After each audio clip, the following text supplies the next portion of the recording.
नमस्कार दोस्तों, vision super 30 classes में आपका स्वागत है। दोस्तों, आज हम त्रिकोणमितीय अनुपात पे बात करेंगे और इसको इस तरह से समझाऊंगा मैं कि आपको सिखा के ही दम लूँगा और आपको इस वीडियो को अंत तक देखना है और ढंग से आपको इसको समझना है। तो चलो दोस्तों, जो त्रिकोणमितीय अनुपात पे जो क्वेश्चन बनते हैं उस पे सबसे इम्पोर्टेंट रोल है टेबल का। तो उस टेबल को आपको रटने की जरूरत नहीं है, उसको केवल समझना है। और मैथ जो है वो कभी रटी नहीं जाती है, केवल समझी जाती है। तो इसको हम पहले टेबल को समझते हैं। तो चलो देखते हैं। तो दोस्तों, केवल क्या करना है, इसमें आपको रटने की जरूरत नहीं। पहले क्या लेना है, 0 डिग्री, उसके बाद में 30 डिग्री, उसके बाद में 45 डिग्री, और उसके बाद में 60 डिग्री, और उसके बाद में 90 डिग्री। अब इसमें दोस्तों आपको इसके अनुपात हैं 6। तो सबसे पहला अनुपात है साइन थीटा, दूसरा है कॉस थीटा, और तीसरा है टेन थीटा, चौथा है कॉट थीटा, और पांचवा है सेक थीटा, और छठा है कोसेक थीटा। तो ये क्रम से अपने को नाम याद रखने।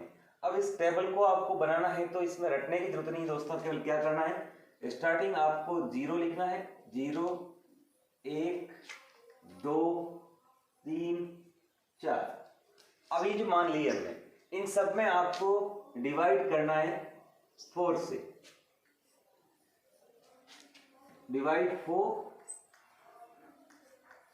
और संख्याएं जो कटती है उसको काट दो। तो भाई आपकी 2 से 4 कट रहा है दोस्तों, कितना है यहाँ 1/2, और 4 से 4 कट गया 1, बाकी कोई भी संख्या नहीं कट रही है। अब इन सब का रूट करना है। तो इसका रूट कर दिया, इसका रूट कर दिया, इसका रूट कर दिया, इस तरह सभी का आपने रूट कर दिया। अब इसमें रूट का जो मान है, 0 में 4 का भाग देंगे 0 ही आएगा, और 0 का रूट 0। तो साइन 0 का मान 0 आ गया। 1 का रूट 1 ही बनेगा, और 4 का बनेगा 2। तो इस तरह से इसका रूट निकाल दो। अब यहाँ पे वापस 1 का रूट 1 ही बनेगा, 2 का दोस्तों रूट बनेगा नहीं। तो हम क्या करेंगे, इसमें इसका लिखेंगे √2। फिर उसी प्रकार आपके 3 का नहीं निकलेगा तो बन जाएगा √3, और 4 का बनता है 2, 1 का 1।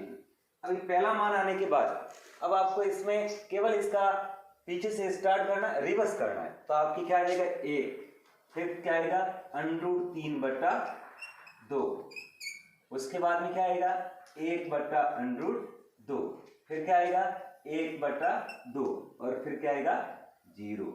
इस तरह से दोस्तों आपको ये 2 मान निकालने के बाद ये 4 मान स्वतः ही ऑटोमेटिकली आप आगे निकाल सकते हैं। तो उसमें क्या करना है कि अब आपको साइन के अंदर कॉस का भाग देना है। वो किसका मान आएगा 10, क्योंकि 10 का मान क्या होता है, टेन थीटा बराबर होता है साइन थीटा बटा कॉस थीटा। तो इसका मीन क्या है, यानी साइन में कॉस का भाग देंगे तो किसका मान आएगा 10 का। तो उसी प्रकार 0 में 1 का भाग देंगे, कितना आएगा 0। 1/2 में √3/2 का। तो आपको ऐसे रटने की जरूरत नहीं है, कुछ भी नहीं करना है। इसका हर 2 है, इसका भी हर 2 है, तो ये रिवर्स होगा, इसलिए आपस में 2 से 2 कट जाएगा। तो पीछे यहाँ कितना रहेगा 1, बट्टा मान जाएगा √3। और होता कैसे दोस्तों, जैसे 1/2 बटा √3/2। तो ये संख्या नीचे वाली ऊपर जाएगी तो 2 ऊपर चला जाएगा, √3 नीचे आ जाएगा। तो इस तरह से आपस में 2 से 2 कट जाएगा। लेकिन आपको डायरेक्टली क्या करना है, इसका हर √2 है, इसका √2 से √2 कट गया, यहाँ कितना रहा 1/1। तो इसको डायरेक्टली आप 1 लिख दो।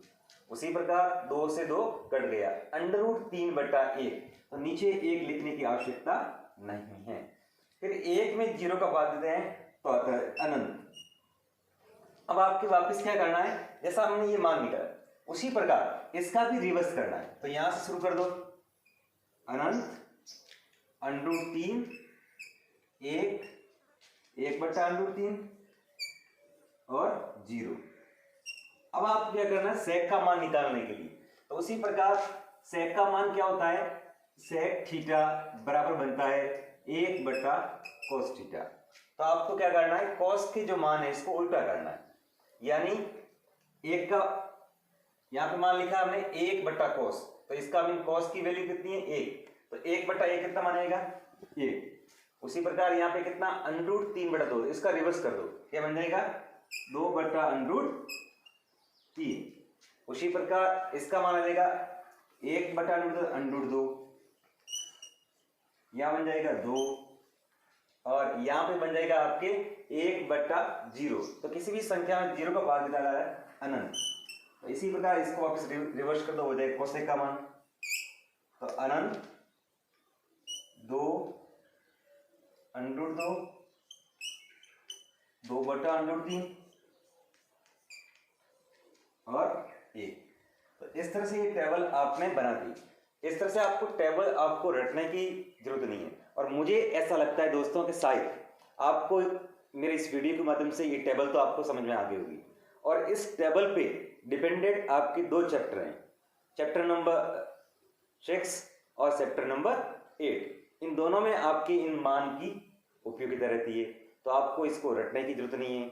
अब इस जो टेबल के मान है, इस मान पे जो आधारित सवाल है वो सवाल अभी हम करते हैं।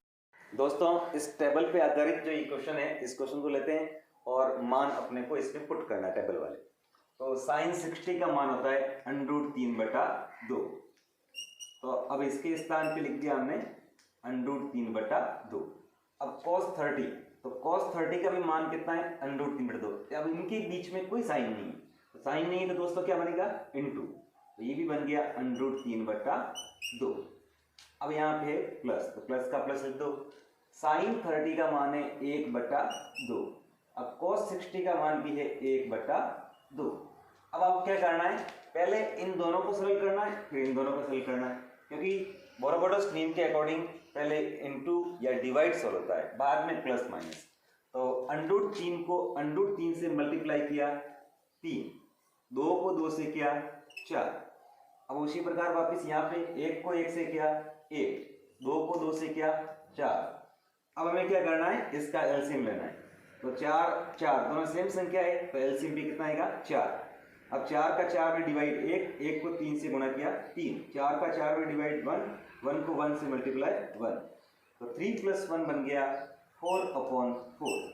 तो इस तरह से आपके आंसर आ गया 1, यह आंसर आ गया दोस्तों। तो इस तरह से इस पे आपके बोर्ड में क्वेश्चन आता है और इसको आसानी से प्राप्त किया जा सकता है।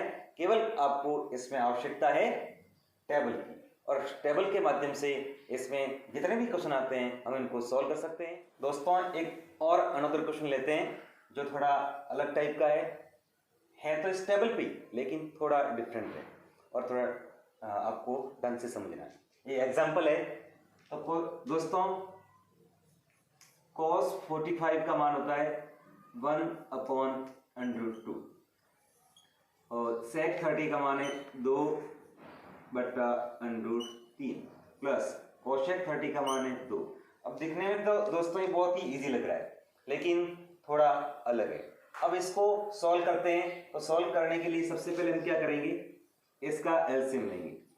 तो इसमें एलसीएम लेने से आपको क्या करना है, इस संख्या को पीछे लेना और इसको आगे लेना। ऐसा क्यों कर रहे हैं दोस्तों, क्योंकि बाद में जब हम इसका प्रमेयीकरण करेंगे तो संख्या माइनस में आएगी, तो हमें माइनस में नहीं लाना है। कर तो सकते हैं लेकिन माइनस में लाना नहीं है, क्योंकि आपको इसको सॉल्व करने में सुविधा रहेगी। तो सबसे पहले हमने क्या कर दिया, 1/√2, ये सेम टू सेम है, फिर ऑब्लिक। अब इसका सॉल्व किया तो एलसीएम बन गया आपके √3। और अभी मैंने क्या बोला आपको, इसको आगे लिखना है और इसको पीछे। तो इसका मैंने 1 का भाग √3 में √3 बार दिया और 2 को इससे मल्टीप्लाई किया, बन गया 2/3। अब आपके √3 का √3 में 1 बार गया, 1 को 2 से गुणा किया। तो अभी मैंने आपको बोला ही दोस्तों, तो हमने क्या किया है, इस संख्या को आगे लिखा है और इसको पीछे, तभी ये संख्या ये पहले आएगी। अब आपको क्या करना है, इसका रेसिप्रोकल करना है, यानी संख्या ऐसे उल्टी हो जाएगी, 1/√2 इनटू, अब √2 3 चला जाएगा ऊपर और ये आ जाएगा नीचे, 2/√3 + 2।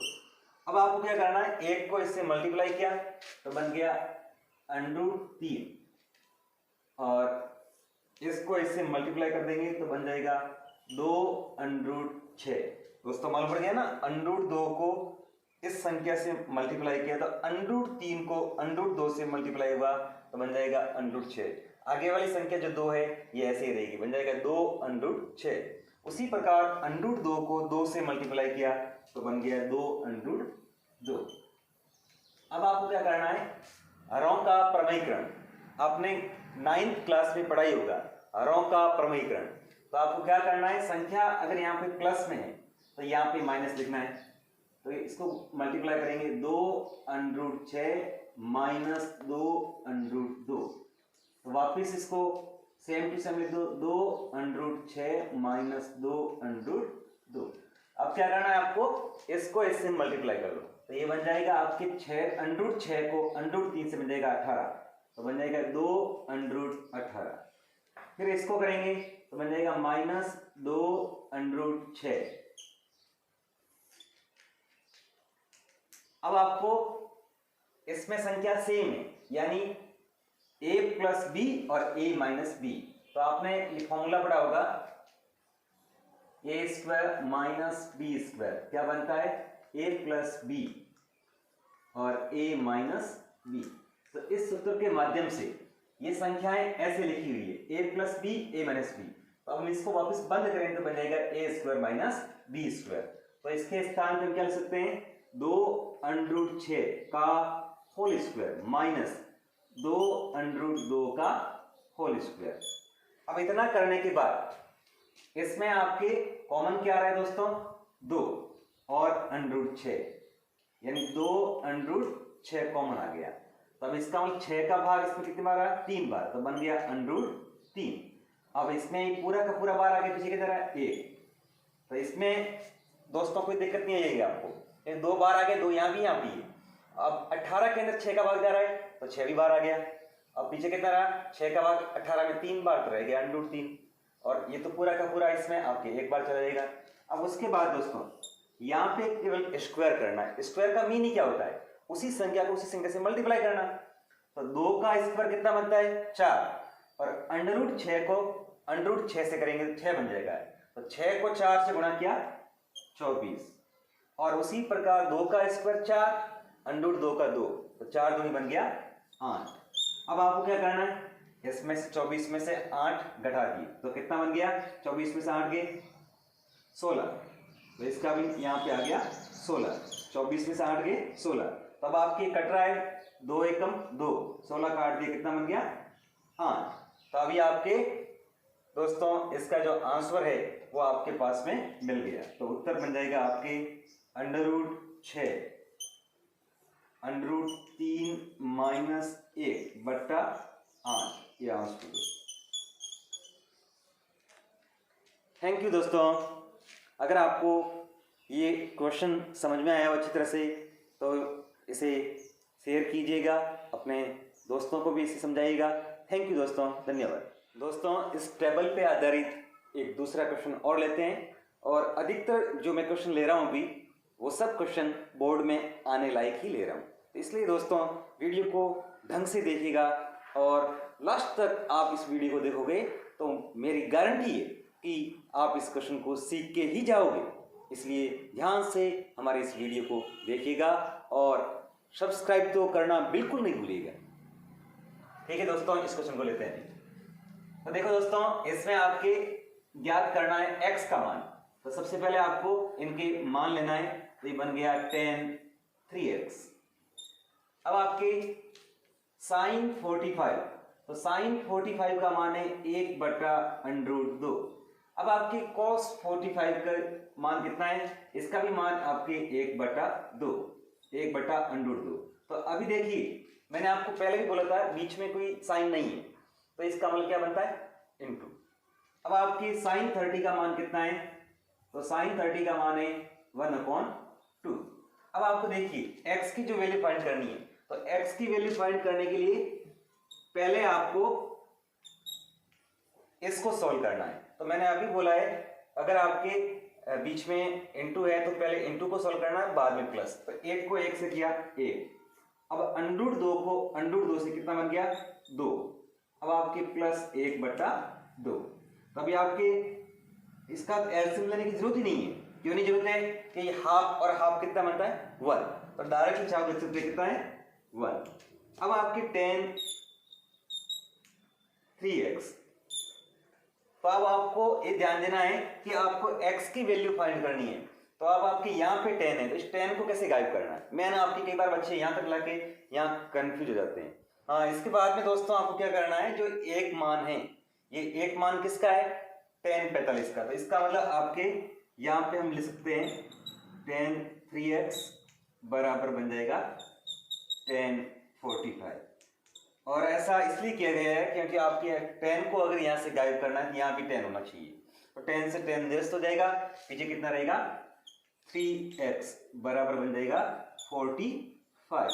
तो अब आपके इसमें x की वैल्यू फाइंड करनी है, तो बन जाएगा 45/3, तो इक्वल आ जाएगा 15 डिग्री, तो ये बन जाएगा आंसर। तो ऐसा क्वेश्चन दोस्तों बोर्ड में पहले आ भी चुका है, और इसको ढंग से आप करोगे तो आपको नियर फ्यूचर में भी आपके इस एग्जाम में भी शायद क्वेश्चन आ सकता है और इसको आसानी से सॉल्व किया जा सकता है। थैंक यू दोस्तों।